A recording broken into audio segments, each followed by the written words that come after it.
توی این قسمت طبق نظراتی که داده بودید رفتم و خریدمش. این هم از کاورمون. اسپیکرمون رو میاریم، کاورمون رو باز میکنیم. بعد از اینکه کاورمون رو باز کردیم، وسایلی که لازم داریم یه دونه فندک اتمی، خطکش و یه دونه کاتر نیاز داریم. برچسب کاورمون رو باز میکنیم و لایه روی اسپیکرمون میچسبونیم. وقتی که کاورمون رو خیلی خوب روی اسپیکرمون چسبوندیم، با فندک از دور بهش حرارت میدیم. بعد از حرارت دادنمون با کاتر اضافات کاورمون رو میبریم. وقتی که به این شکل در اومد، کاور روی قسمت دیگه اسپیکرمون هم میچسبونیم. بعد از اینکه کل اسپیکرمون رو اینطوری کاور کردیم، وسایلامون رو روی اسپیکر میچینیم. اما وقتی که پخشمون رو جا میزنیم، به خاطر این دو تا سوکت پخشمون جا نمیخوره. بعد از این مشکل قراره که هر چیزی سر راهمون باشه رو ببریم. دستگاهمون رو گرم میکنیم و اینطوری برش میزنیم. بعد از برش اونجا رو با کاتر تمیز میکنیم. دو تا دونه سوراخ لازم داریم تا سیما رو از پشت کارمون به پخشمون وصل کنیم. وقتی که سیما رو از روی سوراخ رد کردیم، بهشون چسب میزنیم تا سر جای خودشون فیکس بشن. حالا نوبت منبع تغذیه اسپیکرمونه. بعد از اینکه سر جای خودش اندازه‌شو زدیم، جاشو برش میزنیم. بعد از برش سر جای خودش با چسب فیکسش میکنیم.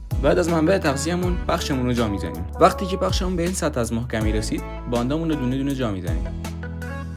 برای محکمی 4 تا پیچ به باندامون میزنیم. و اینم از اتمام کارمون.